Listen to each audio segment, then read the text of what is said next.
ಆತ್ಮೀಯ ಸ್ಪರ್ಧಾರ್ಥಿಗಳೇ, ಸ್ಪರ್ಧಾ ಪರೀಕ್ಷೆ ಬರೆಯುವಂಥ ಅಭ್ಯರ್ಥಿಗಳೇ, ನಿಮಗಾಗಿ ಒಂದಿಷ್ಟು ಭೂಗೋಳಶಾಸ್ತ್ರದಿಂದ ಪ್ರಶ್ನೆಗಳನ್ನು ಕೀ ಉತ್ತರ ಆಯ್ಕೆ ಮಾಡ್ಕೊಂಡು ಬಂದಿದ್ದೇನೆ. ಯಾವುದು ಎಲ್ಲಿ ಹೇಗೆ ಕೇಳ್ತಾರೆ ಗೊತ್ತಿಲ್ಲ. ನಾವು ಇಂಗ್ಲೀಷ್ ಅಭ್ಯಾಸ ಮಾಡ್ತೇವೆ. Where, which, when, when, where, which, when, while, what. WH ಕ್ವಶನ್ಸ್ಗಳು ಜಾಸ್ತಿ ಇರ್ತದೆ. ಚೆನ್ನಾಗಿ ಅಭ್ಯಾಸ ಮಾಡಿಕೊಂಡು ಯಶಸ್ಸನ್ನು ಪಡಿಬೇಕು. ಅದು ನಮ್ಮ ಮೂಲ ಉದ್ದೇಶ. ನೋಡುವ. ಮೊದಲನೇದಾಗಿ, ವಾಯುಮಂಡಲದಲ್ಲಿ ಅತಿ ಹೆಚ್ಚಿನ ಪ್ರಮಾಣ ಒಳಗೊಂಡಿರುವ ಅನಿಲ ಯಾವುದು?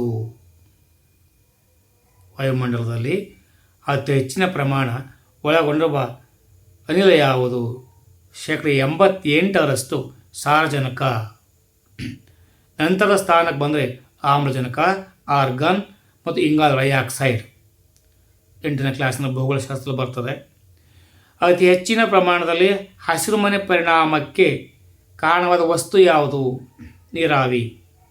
ಓಝೋನ್ ಪದರವು ಯಾವ ಮಂಡಲದಲ್ಲಿ ಕಂಡುಬರುತ್ತದೆ?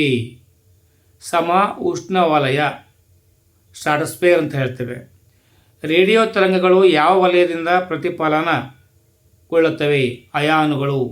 ಅಯೋನೋಸ್ಫಿಯರ್ ವಾಯುಮಂಡಲದ ಅತಿ ಉಷ್ಣವಾದ ವಲಯ. ವಾಯುಮಂಡಲದ ಅತಿ ಶೀತವಾದ ವಲಯ ಯಾವುದು? ಮಧ್ಯಂತರ ವಲಯ, ಅತೀತವಾದ ವಲಯ. ನಿಫೆ ಯಾವುದಕ್ಕೆ ಸಂಬಂಧಿಸಿದೆ? ಭೂಕೇಂದ್ರ. ಮಾಂಟ್ರಿಯಲ್ ಶಿಷ್ಟಾಚಾರ ಸಂಬಂಧಿಸಿರುವುದು? ಓಝೋನ್ ಸಂರಕ್ಷಣೆ ಕುರಿತ ಸಮಾವೇಶ 1987 ಸೆಪ್ಟೆಂಬರ್ 16 ಕೆನಡಾ ದೇಶದಲ್ಲಿ ನಡೆಯಿತು. ಭೂಖಂಡಗಳ ಅಲೆಗಳ ಸಿದ್ಧಾಂತವನ್ನು ಮಂಡಿಸಿದವರು ಯಾರು? ಭೂಖಂಡ ಅಲೆಗಳ ಸಿದ್ಧಾಂತ ಅಂದರೆ ಕಾಂಟಿನೆಂಟಲ್ ಡ್ರಿಫ್ಟ್ ಥಿಯರಿ ಅಂತ ನಾವು ಹೇಳ್ತೇವೆ. ಇದಕ್ಕೆ ನಾವು ಹೇಳ್ತೇವೆ ಆಲ್ಫ್ರೆಡ್ ವೆಗನರ್ ಅಥವಾ ವೆಜನರ್. ಸೂರ್ಯನ ಕಿರಣಗಳು ನೇರವಾಗಿ ಭೂಮಧ್ಯ ರೇಖೆಯ ಮೇಲೆ ಯಾವ ದಿನದಂದು ಬೀಳುತ್ತವೆ? ಮಾರ್ಚ್ 21 ಮತ್ತು ಸೆಪ್ಟೆಂಬರ್ 23. ಭೂಮಿ ಮೇಲೆ ಸಮಹಗಲು ಮತ್ತು ಸಮರಾತ್ರಿ ಇರುತ್ತವೆ. ಭೂಮಿಯಿಂದ ಸೂರ್ಯ ಅತಿ ದೂರದ ಸ್ಥಾನದಲ್ಲಿ ಯಾವ ದಿನದಂದು? ಜುಲೈ 4. ಅತಿ ಸಮೀಪ ಅಂದರೆ ಜಾನ್ವರಿ 3. ಮಲೇಷಿಯಾ ದೇಶದಲ್ಲಿ ಸ್ಥಳಾಂತರ ಬೇಸಾಯವನ್ನು ಏನೆಂದು ಕರೆಯುತ್ತಾರೆ? ಲಡಾಂಗ್ ಅಂದರೆ ವಿಯೆಟ್ನಾಂನ ರೇ. ಸವನ್ನಾ ಹುಲ್ಲುಗಾವಲು ಯಾವ ಖಂಡದಲ್ಲಿ ಕಂಡುಬರುತ್ತದೆ? ಆಫ್ರಿಕಾ. ಶಾಂತ ಕಟಿಬಂಧ ವಲಯ ಅಂದರೆ ಡೋಲ್ಡ್ರಮ್ ಮತ್ತು ಅಂತರ ವಲಯ ಸಂಧಿ ಕ್ಷೇತ್ರ IDCZ ಎಲ್ಲಿ ಕಂಡುಬರುತ್ತದೆ? ಸ್ವಾಭಾವಿಕ ವೃತ್ತ ಸಮೀಪ ಉಷ್ಣವಲಯದಲ್ಲಿ. ಶೀತ ವಲಯದಲ್ಲಿ ಕಂಡುಬರುವ ಬುಡಕಟ್ಟು ಜನಾಂಗದ ಹೆಸರೇನು? ಎಸ್ಕಿಮೋ. ಉತ್ತರ ಭಾರತದಲ್ಲಿ ಪಶ್ಚಿಮದಿಂದ ಪೂರ್ವದ ಕಡೆಗೆ ಬೀಸುವ ಬಿಸಿ ಗಾಳಿಯನ್ನು ಎಂದು ಕರೆಯುತ್ತಾರೆ? ಲೂ. ಸೂರ್ಯ ಅತಿ ಹೆಚ್ಚಿನ ಪ್ರಮಾಣದಲ್ಲಿ ಇರುವ ಅನಿಲಗಳು ಯಾವುವು? ಹೈಡ್ರೋಜನ್ ಅತಿ ಹೆಚ್ಚಿನ ಪ್ರಮಾಣದಲ್ಲಿ, ಹೀಲಿಯಂ 2ನೇ ಸ್ಥಾನದಲ್ಲಿದೆ. ಸೌರವ್ಯೂಹದ ಅತಿ ದೊಡ್ಡ ಉಪಗ್ರಹ ಯಾವುದು? ಗ್ಯಾನಿಮೇಡ್ ಗುರುಗ್ರಹ. ಕ್ಷುದ್ರ ಗ್ರಹಗಳು ಯಾವ 2 ಗ್ರಹಗಳ ಮಧ್ಯೆ ಹರಡಿಕೊಂಡಿವೆ? ಗುರು ಮತ್ತು ಮಂಗಳ. ಅಕ್ಷಾಂಶಗಳ ನಡುವಿನ ಅಂತರ ಎಷ್ಟು? 111 ಕಿಲೋಮೀಟರ್. ಒಟ್ಟು 18 ಅಕ್ಷಾಂಶಗಳಿವೆ. ಅತಿ ಹೆಚ್ಚು ಸ್ಥಳೀಯ ವೇಳಾ ರೇಖಾಂಶಗಳನ್ನು ಹೊಂದಿರುವ ದೇಶ? ಫ್ರಾನ್ಸ್ನಲ್ಲಿ 12, ರಷ್ಯಾ 11, ಅಮೆರಿಕಾ 6. ಸೂರ್ಯನ ಕಿರಣಗಳು ನೇರವಾಗಿ ಮಕರ ಸಂಕ್ರಾಂತಿಯ ರೇಖೆಯ ಮೇಲೆ ಯಾವ ದಿನದಂದು ಬೀಳುತ್ತವೆ? ಡಿಸೆಂಬರ್ 32. ಉತ್ತರ ಗೋಳಾರ್ಧದಲ್ಲಿ ಅತಿ ಚಿಕ್ಕ ಹಗಲು.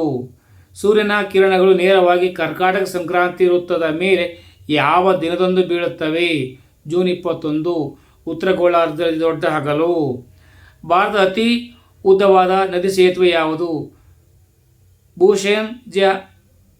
ಭೂಷೇನ್ ಹೇ ಜಾರಿಕಾ.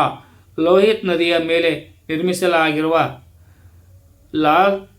ದಾಲ್ ನದಿಯ ಎಂತಲೂ ಕರೆಯುತ್ತಾರೆ. ಸರ್ದಾರ್ ಸರೋವರ ಅಣೆಕಟ್ಟನ್ನು ಯಾವ ನದಿಗೆ ಅಡ್ಡಲಾಗಿ ನಿರ್ಮಿಸಲಾಗಿದೆ? ನರ್ಮದಾ ನದಿ, ಗುಜರಾತ್ ರಾಜ್ಯದಲ್ಲಿ. ಮೆಟ್ಟೂರು ಅಣೆಕಟ್ಟು ಸ್ಕ್ಯಾಂಡಿ ಡ್ಯಾಮ್.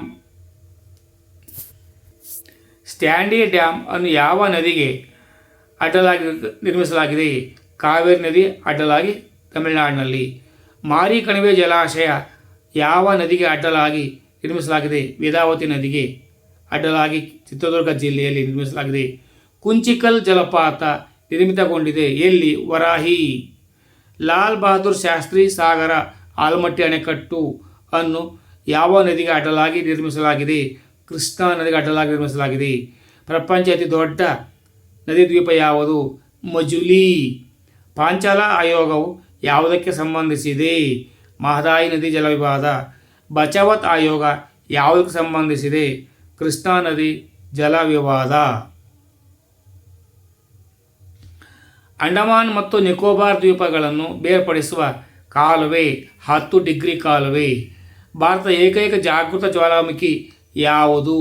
ಬ್ಯಾರೆನ್. ದಕ್ಷಿಣ ಅಂಡಮಾನ್ ಮತ್ತು ಚಿಕ್ಕ ಅಂಡಮಾನನ್ನು ಬೇರ್ಪಡಿಸುವ ಕಾಲುವೆ ಡಂಕನ್ ಪ್ಯಾಸೇಜ್. ಮಿನಿಕಾಯ್ ಮತ್ತು ಲಕ್ಷದ್ವೀಪಗಳನ್ನು ಬೇರ್ಪಡಿಸುವ ಕಾಲುವೆ 9 ಡಿಗ್ರಿ ಕಾಲುವೆ. ಮಾಲ್ದೀವ್ಸ್ ಮತ್ತು ಮಿನಿಕಾಯ್ ಬೇರ್ಪಡಿಸುವ ಕಾಲುವೆ 8 ಡಿಗ್ರಿ. ಭಾರತದ ಏಕೈಕ ನಂದಿತ ಜ್ವಾಲಾಮುಖಿ ಯಾವುದು? ನಾರ್ಕೋಡಂ. ಸಿಂಧು ನದಿ ಎಲ್ಲಿ ಉಗಮ ಹೊಂದುತ್ತದೆ? ಕೈಲಾಸ ಪರ್ವತ ಸಮೀಪದ ಮಾನಸ ಸರೋವರ. ಭಾರತದ ಅತಿ ಎತ್ತರದ ಅಣೆಕಟ್ಟು ಯಾವುದು? ತೆಹರಿ ಅಣೆಕಟ್ಟು ಭಾಗೀರಥಿ ನದಿಗೆ ಅಡ್ಡಲಾಗಿ ಉತ್ತರಾಖಂಡ ರಾಜ್ಯದಲ್ಲಿದೆ. ಛಾಯಾ ಭಗವತಿ ಜಲಪಾತ ಯಾವ ನದಿಯಿಂದ ನಿರ್ಮಾಣಗೊಂಡಿದೆ? ಧೋನಿ.